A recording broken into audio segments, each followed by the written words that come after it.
Ok, ya. Bueno, bienvenidos a todos. Gracias por estar aquí desde temprano, como ya lo mencionamos, por estar ahí en el chat también. Tenemos mucha emoción de presentar con ustedes en el último día de nuestro Congreso Holocausto Perspectivas Actuales para un Camino hacia la Paz. Que bueno, iba a empezar con el tema muy interesante de México y el Holocausto, que pues muchas veces no se toca o no lo conocemos a fondo y es muy interesante. Y bueno, hoy tenemos el privilegio de tener a nuestra querida organizadora y licenciada Jessica Lepe Pantoja y se las quiero presentar formalmente. Jessica es licenciada en Historia con el trabajo de titulación La Segunda Generación, Hijos de Sobrevivientes del Holocausto en México, con un artículo del mismo tema publicado en la revista Estudios del ITAM. Actualmente está concluyendo su maestría en Humanidades con especialidad en Estudios de la Mujer en torno al Holocausto y es ex embajadora de la Fundación Polaca From the Depths, dedicada al cuidado de los justos entre las naciones de Europa del Este y también entrevistadora. Además, es asesora académica del proyecto en línea de Voice of the Silence desde hace 2 años y, bueno, organizadora de este congreso. Jessie, bienvenida. De verdad, qué gusto que nos compartas este tema. Adelante. Buenos días, muchísimas gracias a todos amigos que nos acompañan hoy. De veras es un honor el tenerlos aquí, que este congreso pues vaya saliendo eh, pues con sus tropiezos, con sus aventuras, pero estamos muy contentas de recibirlos el día de hoy. Y pues el tema que vamos a abordar en esta sesión es, como ya dijo Sami, México y el Holocausto.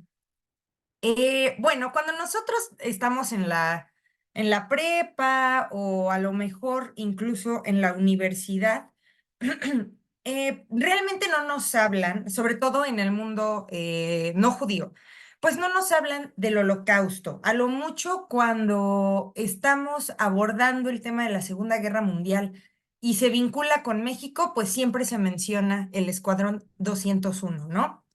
Este escuadrón fue parte de una acción derivada del hundimiento de dos buques petroleros por los alemanes, dos buques petroleros mexicanos por parte de los alemanes, lo cual provocó el envío de las Águilas Aztecas, que fue el Escuadrón 201, así llamado por el ejército, al frente del Pacífico, o sea, no al frente con los alemanes, sino con los japoneses. De junio a septiembre de 1945, y algo que me llamó muchísimo la atención y que yo no conocía, es que el escudo que tenían los aviones de la Fuerza Aérea Mexicana tenía a Pancho Pistolas, que era, que era una caricatura de la época, y pues bueno, México siempre tan ocurrente, ¿no? Em, También algo que quiero remarcar es que la percepción de los sobrevivientes que van a llegar a México es muy diferente de lo que vamos a abordar ahorita, ¿no? El sobreviviente Shea Gilbert, a quien vamos a tener el gusto de escuchar su historia, no a él porque él ya falleció, decía, el mexicano, los mexicanos son la mejor gente del mundo. ¿Cuándo aquí alguien me va a juzgar? ¿Cuándo aquí alguien me iba a juzgar si no traigo un parche en la espalda por ser judío o alguien que me falte al respeto? No, señores, aquí en México tengo mucho que agradecer. Y esto en general va a ser como una visión compartida, pero hay que ver si realmente fue así, ¿no? Nosotros como historiadores tenemos que contrastar las realidades y las percepciones que hay de la realidad. Entonces, en 1933, haciendo un poco de recapitulación, es el ascenso de Hitler al poder.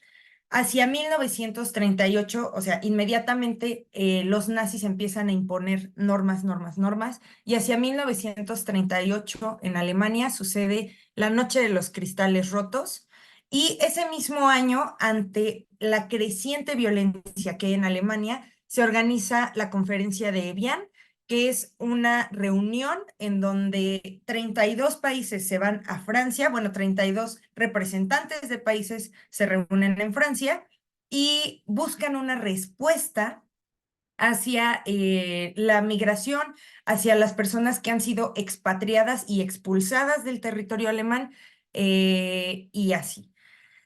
Esta respuesta en realidad está determinada por la eugenesia, que es esta creencia de la mejoría de la raza, es un discurso del siglo XIX, también por el racismo y el cierre de fronteras, aunque claro, en la conferencia todo el mundo dijo que iban a recibir a los migrantes, ¿no? Y esto pues también sucede con México. Entonces, los principales receptores de los inmigrantes fueron Gran Bretaña, vamos a ponerlo así como un poco de mayor a menor y así. Gran Bretaña que acogió a 42,000, Francia 30,000, Holanda 27,000, Suiza 25,000. Estados Unidos fue el mayor receptor de exiliados, acogiendo aproximadamente a 140,000 judíos en su territorio, mientras que América Latina en su conjunto recibe cerca de 100,000 y otros destinos que recibieron refugiados fueron Palestina con 66,500 y Shanghái con 16,300, que si quieren investigar el caso de Shanghái, ahorita no lo vamos a abordar, pero es muy interesante. Em, pero bueno, nosotros vamos a hablar sobre México y sobre América Latina. En América Latina, Argentina es el mayor receptor, con 45,000 inmigrantes, muchos de ellos judíos. También Brasil, 23,500, Bolivia, 20,000, Chile, 13,000, Colombia, 3,971, Cuba también 3,000, Ecuador, 3,000. Y en México es un gran escándalo porque México tiene entre 1,500 y 2,000 aceptaciones de refugiados, según los números que presenta Daniela Gleiser, que es una gran investigadora de la inmigración judía en los años de la guerra. Más o menos ella aproxima 1,500, 2,000 refugiados, todos estos, por cierto, aceptados legalmente. También hay que considerar a los que no fueron aceptados de manera legal. Y Adela Smeke confirma este número a través del United States Holocaust Museum y sus archivos, diciendo que son aproximadamente 1,850. República Dominicana, 1,150, Paraguay, 1,000, y los países faltantes latinoamericanos, pues menos de 1,000 aceptaciones. Insisto, esto hablando de vías legales.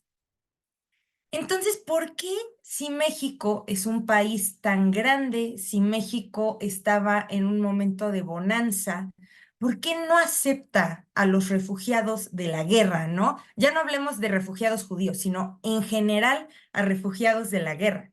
Bueno, para eso hay que regresarnos un poquito y entrar en contexto. A principios del siglo XX, México estaba bajo el gobierno de Porfirio Díaz, que es este gran dictador que permaneció durante 30 años en el poder, y él comienza a impulsar un México moderno, la inversión extranjera, y busca que el país se vuelva afrancesado, ¿no? De hecho, es un momento de afrancesamiento en México. La aceptación de judíos, en realidad, él la impulsa desde el aliento al comercio y dice que los va a aceptar por ser tan trabajadores y buen ejemplo para los nacionales. Em, Evidentemente estamos hablando de judíos de altos estratos, o sea, judíos mercantes, empresarios y así. Pero en la realidad, la postura general del gobierno va a tener mucha discriminación, especialmente a los chinos y a los judíos, porque consideran que hay una incapacidad de asimilarse a la cultura. Entonces, al judío rico que tiene muchas posibilidades económicas, se le va a aceptar y se le va a considerar un buen ejemplo, pero al que no, al que viene como refugiado o huyendo de cualquier problema, se le va a considerar incapaz de asimilarse a la cultura y un problema social. Dentro de esto es bien importante mencionar la Liga Antichina, que fue una campaña xenófoba antes, durante y después de la Segunda Guerra Mundial. O sea, aquí estamos hablando en los primeros años del siglo. Y esta fue condenada por el gobierno mexicano, pero también no sale 100% limpio. En Torreón, en 1911, a un año de que empezó la Revolución Mexicana, hay una matanza de 303 chinos en Torreón por las fuerzas revolucionarias de Francisco I. Madero, que después fue el presidente de México. Es la masacre más violenta de ciudadanos en la historia de América, según algunos autores, ¿no? Esto puede debatirse. Al menos hasta el momento, o sea, hasta 1911 fue la masacre más violenta de ciudadanos en la historia de América. Y lo que sucede es que las fuerzas de Francisco y Madero toman Torreón y asesinan a la mitad de la comunidad china, y algo que se le reclama muy duramente a la gente de Torreón es que guardaron silencio y se refugiaron en sus casas mientras se estaba llevando a cabo esta matanza, que literalmente fue en las calles. Y por ejemplo, podemos ver en la parte de arriba de la diapositiva, en esta imagen, los cadáveres que están siendo llevados después de la matanza, pues a fosas comunes, ¿no? Porque además el trato a estos chinos, incluso después de ser asesinados, pues no fue humanitario ni mucho menos, ¿no?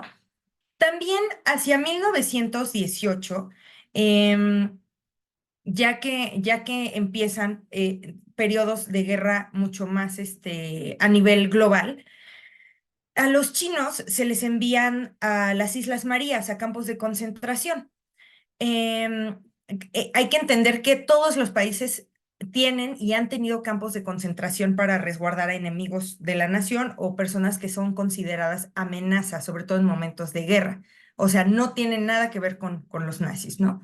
Entonces, hacia 1934, que todavía ni siquiera estallaba, ya fue el ascenso de Hitler al poder, ¿no? Pero todavía no estallaba la Segunda Guerra Mundial.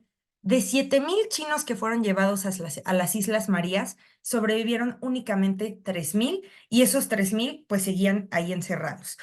Y ustedes pueden ver propaganda de mexicana que presenta a los chinos como agentes que contagian enfermedades.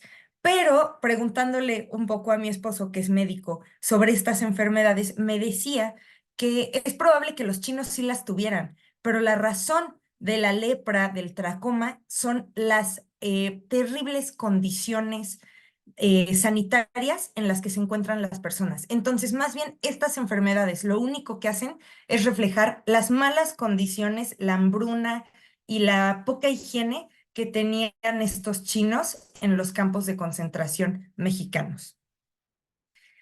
Continuando un poco en la cronología, en 1923, ya con el gobierno posrevolucionario, el presidente Álvaro Obregón declara la Ley de Migración de 1923, en donde el presidente puede incluir o excluir inmigrantes al país.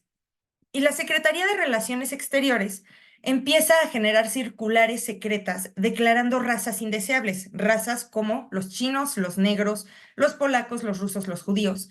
Y esto con el discurso de evitar la degeneración social y genética, y sobre todo proteger a las mujeres, o sea, que las mujeres no tuvieran a su disposición personas de estas características, porque estaban arriesgadas a tomar una mala selección racial. ¿Quién es la que se embaraza? La mujer, y por lo tanto es la que propaga o perpetúa las razas. Entonces hay que proteger a la mujer de tomar una mala decisión.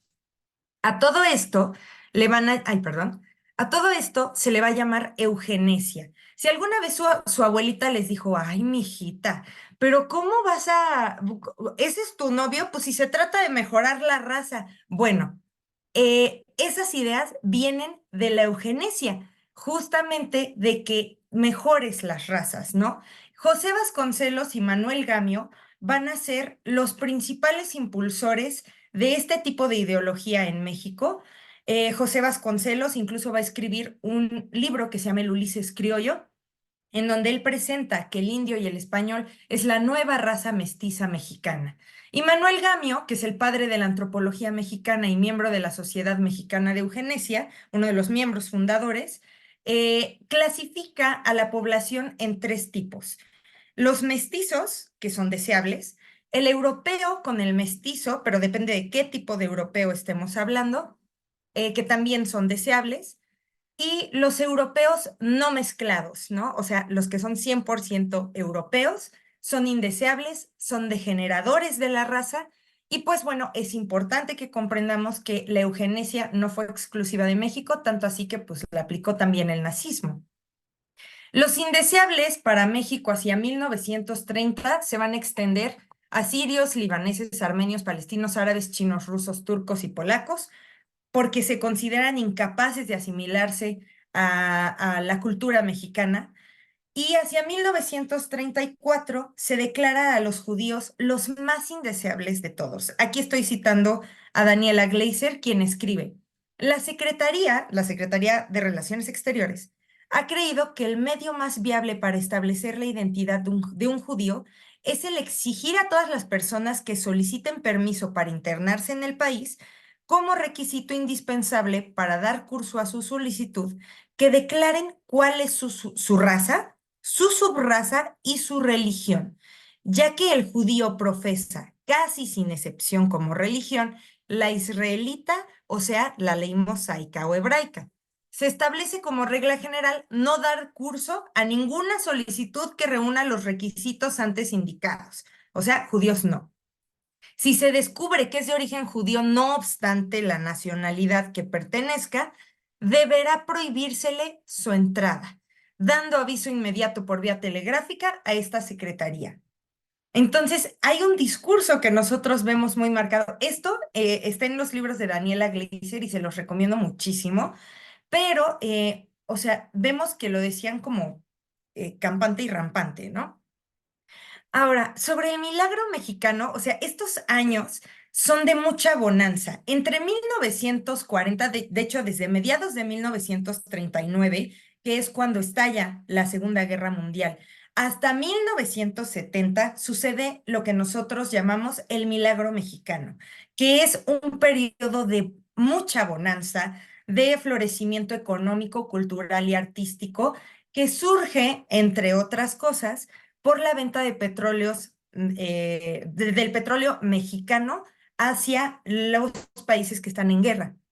Entonces, México está viviendo un momento de muchísima estabilidad y algo que ustedes pueden ver, pues es que aquí se dan las famosas películas del cine de oro mexicano, del siglo de oro mexicano, sucede lo de los mariachis, o sea, el México idealizado que vemos en las películas es el de esta época, ¿no? Y en la esfera política en esos mismos años, ya hablamos, ¿no? Hay xenofobia, antisemitismo y eugenesia, pero además en el territorio llegan espías alemanes como Hilda Kruger, Georg Niklaus y Friedrich von Schellenbrüch, algo así. En el territorio mexicano, estos espías llegan con una operación determinada que se llama la operación Pastorius, que pretendía mantener el flujo de petróleo latinoamericano, no solo mexicano, hacia las periferias de Hamburgo y ahí sería trasladado al industrial Eurotank, que era el distribuidor de las potencias del eje de Alemania y de todos estos. Y además eh, tenía como objetivo ahogar en drogas a los Estados Unidos, ahora sí, por vía de México. O sea, ¿cómo iban a ganar los alemanes la guerra? Debilitando la voluntad de los estadounidenses y ahogándolos en drogas. Todo esto también, o sea, estoy planteándoles un contexto general muy rápido, porque en este contexto también aparece la figura de Gilberto Bosques, que es tan, tan, tan, tan controversial, ¿no? Este rescatador se dice de 40,000 personas, en realidad los estudios serios declaran aproximadamente 10,000 personas, de las cuales llegaron solo 6,000 a México. Fue el cónsul mexicano en Francia.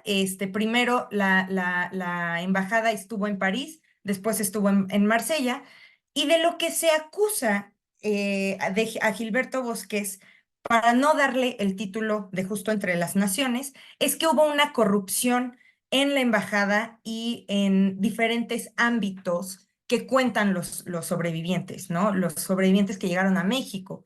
Entonces, a mí me gustaría plantearles una una teoría que he ido descubriendo con los años. A ver, ¿estamos hablando de que Gilberto es corrupto o que hubo corrupción alrededor de él? A ver, primero está la corrupción gubernamental mexicana, que según la CONAPRED cuenta que había venta de visas, falsificación de pasaportes y otros documentos, además de sobornos en los puertos de entrada de las aduanas, vamos. Hectáreas que se vendían al 1000% de su valor real hacia los refugiados, falsos proyectos de inmigración, también abogados que arreglaban, o sea, pedían mordida, vamos. La situación de los inmigrantes ante la Secretaría de Gobernación y muchísimo dinero de por medio. La corrupción fue avanzando a medida que pasaba el tiempo. Por una parte, porque los grupos que abogaban por la apertura de puertas empezaron a entender cuáles eran las formas de la negociación local, lo cual es muy triste. México es famoso por su corrupción, ¿no?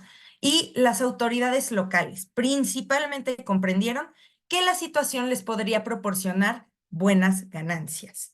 Por otra parte, porque la urgencia del refugio a partir de que los nazis implementaran la solución final, obligó a recurrir a todas las opciones posibles, ya que las organizaciones judías dispusieran de sus recursos financieros de una forma mucho más laxa que antes.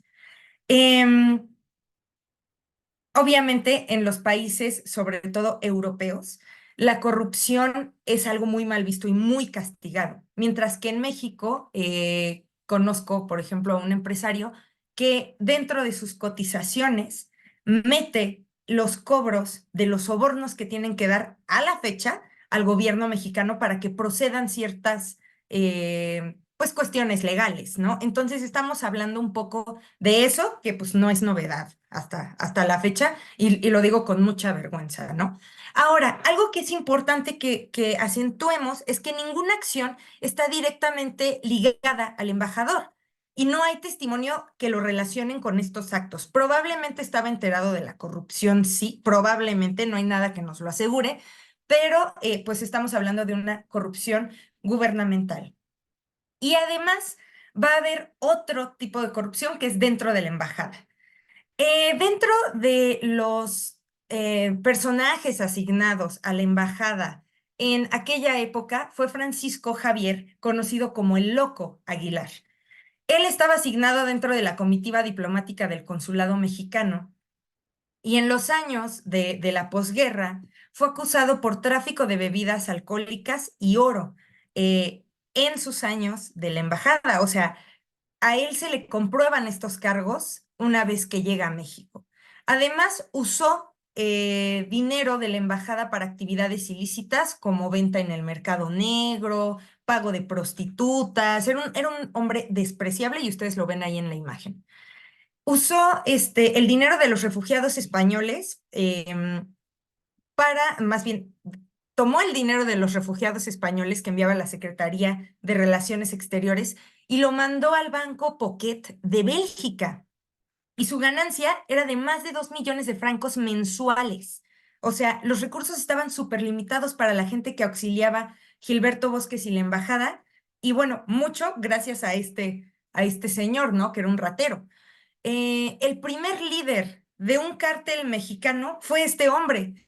Y cuando regresa a México, él se hace aliado de los espías alemanes en la operación Pastorius para pasar las drogas y por eso es que se le considera el primer líder de un, podríamos llamarlo, cártel mexicano. Todo esto lo dice Juan Alberto Cedillo, que es un periodista y que tiene este excelente libro que se llama Los nazis en México. Y otra vez, no tenemos evidencia de que Gilberto estuviera envuelto en dichas acciones. El último argumento que tenemos por parte también de la doctora Daniela Gleiser es que Gilberto era un hombre sumamente meticuloso. Entonces, como él, si no decidió ayudar a los refugiados judíos, es porque en serio no quería. Lo cual a mí, si ella resalta tanto que en sus escritos, en sus cartas, en sus poemas, porque además era poeta, era tan meticuloso, mi pregunta es, ¿no es más probable que pensara muy bien a quién iba a otorgar su ayuda y cómo? O sea, él sabía cómo hacer que la persona judía pasara desapercibida. Sabía cómo hacer que los refugiados no tuvieran mayores complicaciones al entregarles las visas. Ya después, pues, se podían enfrentar a todo este esquema de corrupción, pero al menos en su labor, él buscaba, pues, ayudar a las personas, ¿no? Entonces, yo dejo esta pregunta volando. No pretendo contestarla porque, pues, todavía no tengo las evidencias, pero al menos es un planteamiento inicial sobre cómo podemos cambiar la percepción de Gilberto Bosques.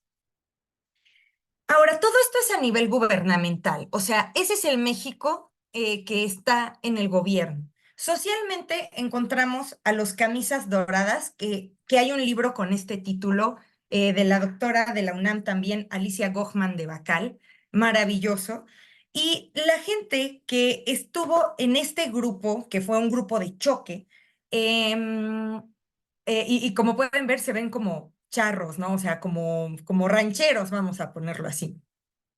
Los camisas doradas, muchos pertenecieron a la Liga Antichina. Entonces, hacia 1934, habían 40,000 miembros en los camisas doradas, que eran eso, rancheros que buscaban combatir a las razas indeseables a través del boicot, la propaganda y la violencia. Estaban encabezados por exmilitares revolucionarios. Acuérdense que la revolución terminó en 1920, entonces no hay mucha diferencia y es la misma generación. Y la embajada alemana les proporcionó propaganda nazi elaborada en Frankfurt y Berlín y la dieron a conocer en diferentes boletines y a través de volantes en las calles, incluso pegaban la propaganda en las calles de la Ciudad de México, ¿no? Hubo un asalto a los comercios judíos y a sus dueños en 1936 en la Ciudad de México por parte de este grupo. También ataques en San Luis Potosí y en diversas ciudades, tanto al centro como hacia el centro norte del país.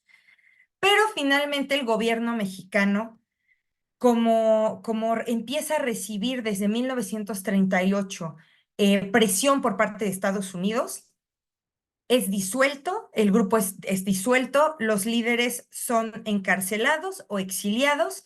Y si quieren investigar más sobre este grupo, de verdad les recomiendo leer el trabajo de la doctora Alicia Gochman de Bacal de la UNAM porque es excelente.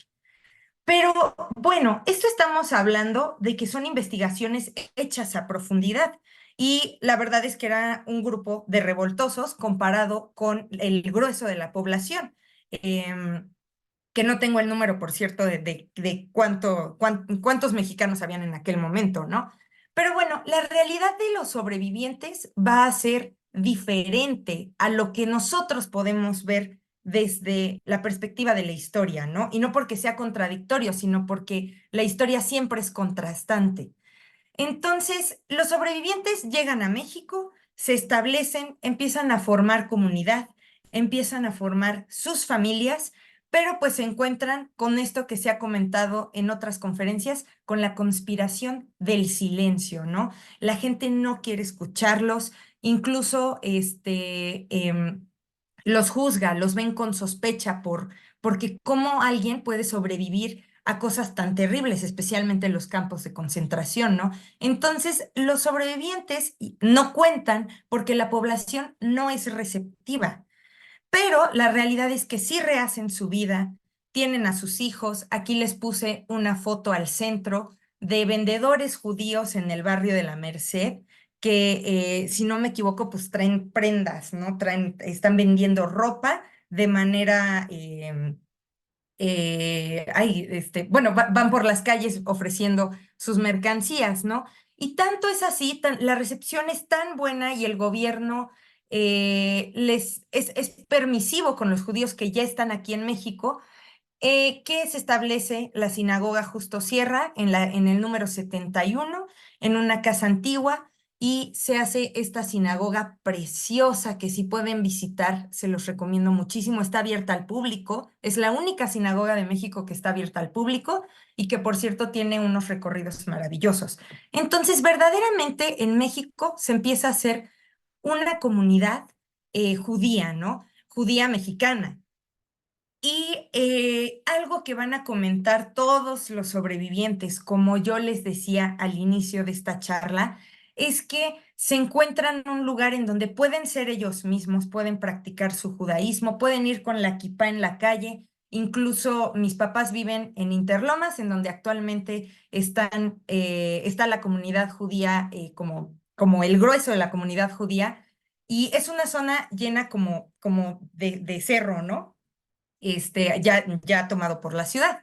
Pero es muy bonito porque uno ve a los judíos caminando en Shabbat hacia las sinagogas, ve a las mujeres, pues con sus hijitos, incluso los más ortodoxos, pues las pelucas y todo esto, ¿no? Entonces, es una vida en donde pueden expresar su judaísmo de manera abierta y no hay persecución por lo general, exceptuando los casos que nosotros hemos presentado en esta sesión, ¿no? Y obviamente, pues sí hay casos esporádicos, sí hay antisemitismo en México, evidentemente, pero no es un antisemitismo agresivo y violento que vaya y les peguen y los tomen, o sea, es en general, eh, pues un ambiente de mucha, no sé si decirlo pacífico o al menos de mucha, ay, se me fue la palabra, indiferencia al que es diferente, y pues que cada quien crea lo que quiera, ¿no? Entonces, México ha sido un lugar en donde los sobrevivientes se pueden establecer sin mayores repercusiones, sin mayores temores, y hasta la fecha, pues no hay mayor cosa. México es verdaderamente solidario y con esto quiero cerrar. México es verdaderamente solidario, pero no es gracias a su gobierno, es gracias a su gente. Acá, algo que me impresionaba mucho, que nos comentaba una profesora en la universidad, es que dice, en México siempre vas a encontrar un taco. O sea, la gente te dice, donde comen uno, comen dos, donde comen dos, comen tres. Nadie se muere de hambre en México. Se mueren de desnutrición, de muchas cosas, de condiciones insalubres, porque pues la pobreza es extrema, verdaderamente es extrema. Pero México es un país tan rico que la gente no se muere de hambre. Entonces, México es verdaderamente solidario, no se debe a su gobierno porque en general el gobierno es sumamente injusto, incluso con nosotros mexicanos, pero su gente verdaderamente tiene corazón, recibe al que es diferente y ayuda a quien lo necesita. Muchísimas gracias y también les quiero recomendar mucho un testimonio de el que fue como uno de los sobrevivientes más sonados de su época, que es Shea Gilbert, el libro El último sobreviviente de Aaron Gilbert, pero también pueden encontrar otros testimonios como el de la señora Buba Weiss, el de Bronnie Sagbert, que también sigue vivo, sigue con nosotros, Buba sigue con nosotros, y esperemos que el señor Luis Opatovsky muy pronto saque su testimonio como judío mexicano. Muchísimas gracias a todos ustedes. Muchas gracias, Jessy. De verdad que es un tema pues muy interesante, que estoy segura que muchos de nosotros mexicanos, la verdad, no conocíamos mucho de esto y que es importante, ¿no? Saber cómo se relaciona, en este caso, el Holocausto, la Segunda Guerra Mundial con nuestro país, con México y bueno, los que están aquí, otros países también, pues con Latinoamérica, ¿no? Finalmente. La verdad es que también es terrible y muchas veces se creía eso, ¿no? Como, wow, México aceptó a todos, qué lindo, hablando del gobierno, como decía Jessy, pues lamentablemente no fue así. Concuerdo con que la sociedad es la que hizo creer esto y sentir esto a los sobrevivientes y a los que lograron entrar por la calidez y todo, pero muchísimas gracias, Jessy, por esta ponencia tan interesante. Ahora queremos dar unos minutos para algunas preguntas, comentarios y reflexiones de nuestra audiencia. Por favor, si desean participar, escriban sus preguntas en el chat. Aprovechen para preguntarle a Jessie. Bueno, aquí nada más pues, están poniendo felicitaciones, comentarios, pero por favor, si tienen preguntas, no duden en ponerlas en este momento. Dice, buenísima charla, muchos datos nuevos e interesantes. Ojalá termines con éxitos tus investigaciones. Y Muchas no, la gracias. verdad. La verdad es que también eso, ¿no? Es un tema poco estudiado. Hay algunos académicos, como Jessy lo citaba, pero es muy interesante y bueno seguir. con ese tema. Bueno, aquí pregunta Aline, ¿qué sabes de los judíos en Durango? Ay, a ver, sé que hacia el norte del país, no estoy segura en Durango, sé que hacia el norte del país, creo que fue más bien en Sonora, se establecieron algunas granjas, sí, como granjas, en donde se pretendía recibir a los judíos, pero fue un gran fracaso porque las personas que vinieron eran personas educadas, o sea, eran maestros, dentistas y así, y de pronto los avientan a sembrar en granjas al norte del país, en donde, por cierto, es muy difícil porque el clima es árido, etcétera, y entonces estas, pues sí, como granjas, terminan siendo una gran catástrofe y lo que se pretendió que fuera como, vamos a decirlo así, como mano de obra barata para el Estado mexicano, pues terminaron dispersándose todos esos inmigrantes que llegaron a México y se fueron más bien a hacer, o sea, no solo judíos, sino polacos y algunas otras personas que eran como de razas indeseables según las circulares secretas, terminan yéndose a otras ciudades, al centro, norte y sur del país. Muchas gracias, Jessy. Aquí tenemos otra pregunta, gracias por recordármela. Lidia preguntó, ¿los republicanos españoles y su gobierno cuando terminó la guerra civil se exiliaron en México, no están contabilizados? Sí, en realidad el número que se da, o sea, estos 40,000 refugiados que manda Gilberto Bosques, que decimos que en realidad fueron aproximadamente 10,000, 6,000, por ahí va el número, este, son esos refugiados españoles que vienen y después se vuelven grandes estrellas de cine, escritores, o sea, en general, esos refugiados españoles también hay que remarcarlo, eran pensadores. En la Embajada de México había una lista de personas como deseadas para que vinieran a México. Entonces, a esas personas se les dice, te está esperando una visa que te va a llevar a México y te concede la ciudadanía y ya no vas a estar en riesgo, ¿no? Pero en general fueron grandes pensadores que después dieron mucho más impulso, mucho más como inversión y demás pues al gobierno mexicano, le dieron más realce artístico y cultural a México. Muchas gracias, Jessy. Ok, bueno, mira, hasta Mónica Castellanos, que ella también es experta del tema Gilberto Bosques, dice, de esos 40,000, muchos no vinieron a México porque se movieron con la visa Bosques, que era un salvoconducto. Gracias, Moni. Ahí vemos la explicación. Y Aline también pregunta que si has publicado material propio que podamos leer. Mi artículo sobre segunda generación en México, que es sobre hijos de sobrevivientes de los campos de concentración que llegaron aquí a México y ahora son judeo-mexicanos, está en la revista del ITAM. Se los hago llegar hoy ¿cómo se llama? En los materiales que les enviemos al final del día. Muchas gracias por preguntar. Muchas gracias. Sí, es muy interesante para que puedan leer el artículo de Jessie de segunda generación. Y bueno, próximamente cuando publique su tesis de la maestría también Bueno, la y perdón, esperamos. perdón, Sami, también está mi tesis en el repositorio digital de la Universidad Autónoma del Estado de México. Entonces, si gustan, ese es mucho más extenso. El artículo es como una selección chiquitita y mucho más digerible, pero pues también se los comparto por si alguien gusta revisarla. Sí, no, muy interesante. Yo creo que nos gustaría, incluso hasta a mí, para seguir investigando y ahondando en este tema como mexicanos y como alguien ponía ahí, si son de otros países, también investigar cada uno en su país qué es lo que pasó, ¿no? También en esa época. Ok, aquí tenemos una pregunta de Ingrid. Tengo entendido que cuando inició la guerra México no aceptó a los refugiados, sino hasta que terminó la guerra. ¿Es correcto?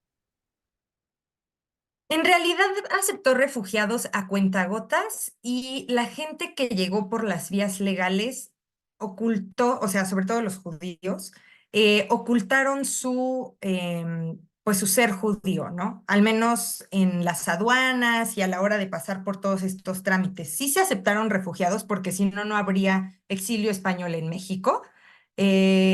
pero en cuanto a los judíos, pues fue a cuentagotas y en realidad entraron por otras razones, ¿no? A lo mejor porque eran judíos españoles que venían huyendo el gobierno de Franco o cosas de ese estilo, ¿no? Muchas gracias, Jessy. Bueno, aquí están recomendando algunos. Un libro de investigación de Mardoqueo Staropolsky que habla sobre el tema de inmigrantes españoles y judíos. Gracias por la Ujú. recomendación. Bueno, también una pregunta en privado que me mandaron, eso, que si sabes sobre los campos de concentración que hubieron en México hacia algunos de estos como indeseables, ¿no? A ver, Samisa que me dio un error. Santa Rosa era un campo de O concentración. Santa Rosa, y, pues, no, eso fue, ¿no? Como la hacienda que mandaron Ah, a los de polacos.